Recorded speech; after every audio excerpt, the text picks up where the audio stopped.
한국은 지금 선진국 딜레마에 빠져 더 이상 진전하지 못하며 제자리에서 허우적거리고 있습니다. 한국은 이러한 딜레마에서 빠져나와 선진국으로서의 확고한 자리를 잡기 위해서는 업그레이드된 국민의 의식과 더불어서 지금 중남미 수준에 머물러 있는 한국 정치의 개선입니다. 다른 한편 중진국 딜레마에 발목을 잡힌 중국은 독재적 중앙집권 체제로 인해 한계에 봉착되며 드러내는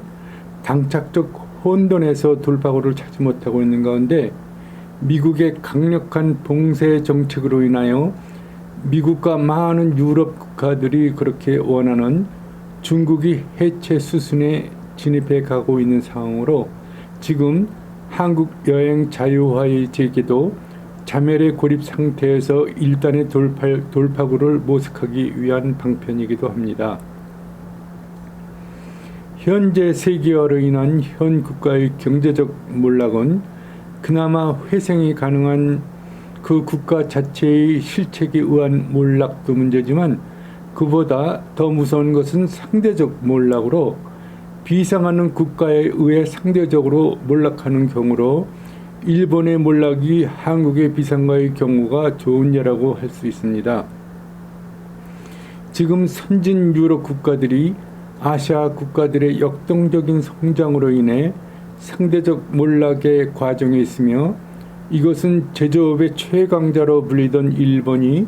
한국의 경제적 성장으로 인해 상대적으로 몰락한 것과 같은 것으로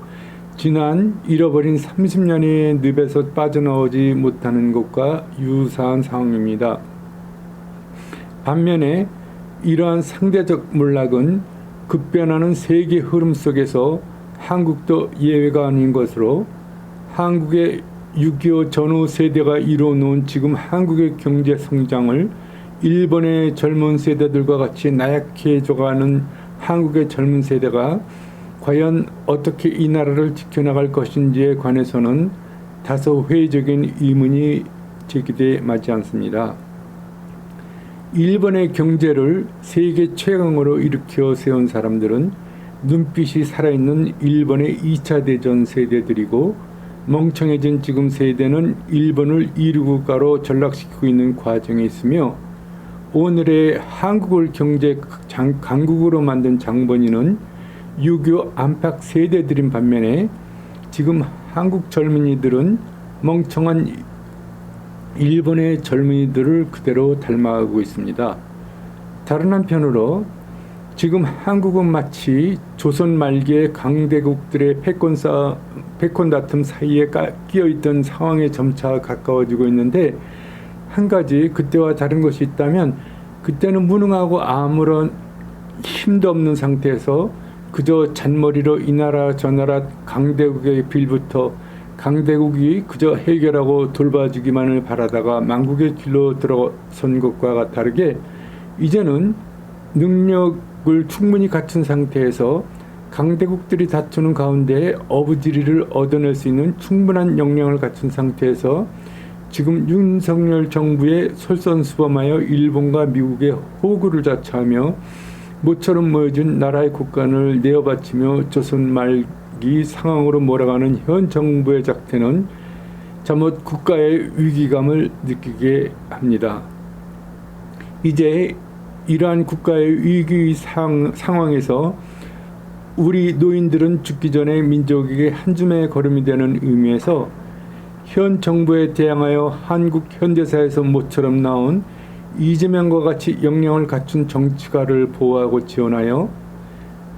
아시아에서 공격적 경제학으로 성공한 싱가포르나 미국 승자독식의 경제학 정책에서 천재로 자라난 후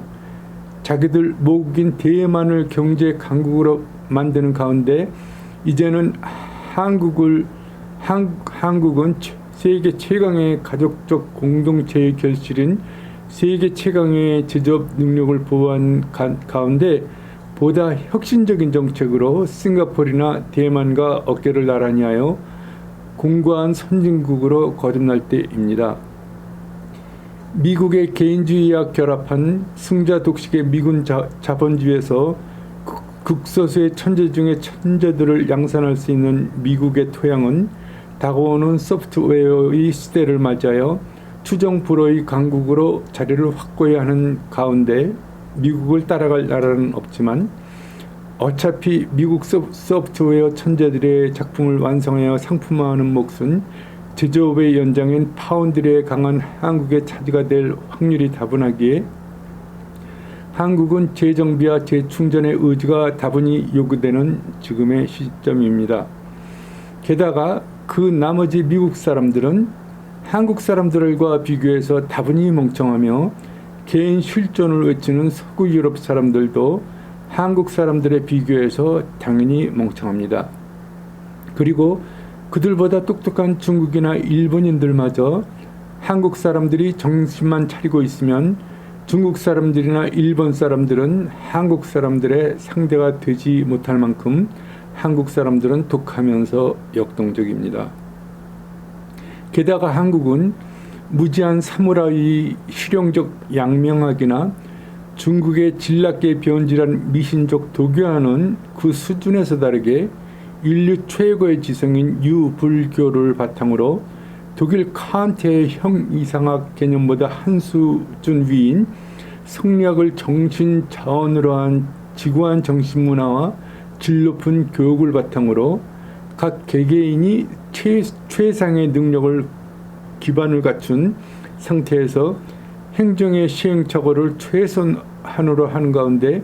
싱가포르나 대만과 함께 선진국에 동승하며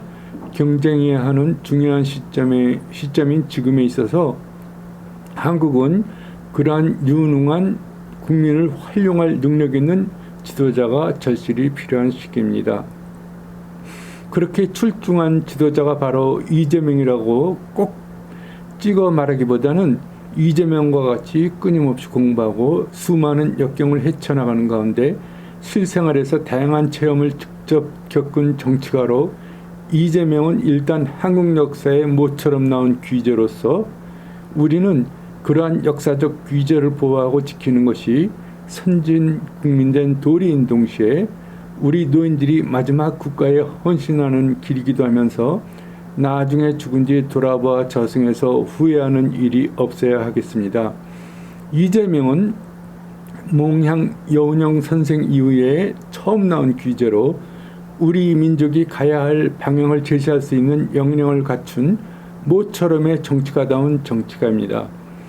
한국 현대사에서 백범 김구 선생은 우리 후세들에게 불의에 대항하여 결코 꺾이지 않는 끈기의 저항 정신을 몸소 보여주셨고 도산 안창호 선생이나 월남 이상재 선생 같은 분들은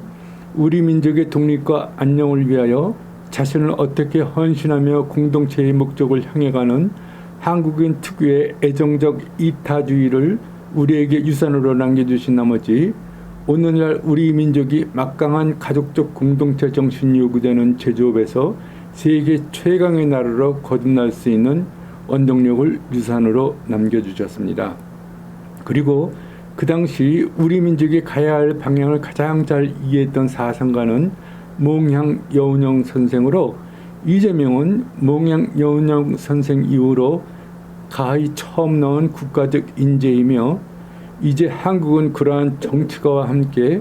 공격적 정책을 시행하는 가운데 시행착오를 최소한으로 하여 선진국으로서의 자리매김을 해야 할 중요한 순간입니다.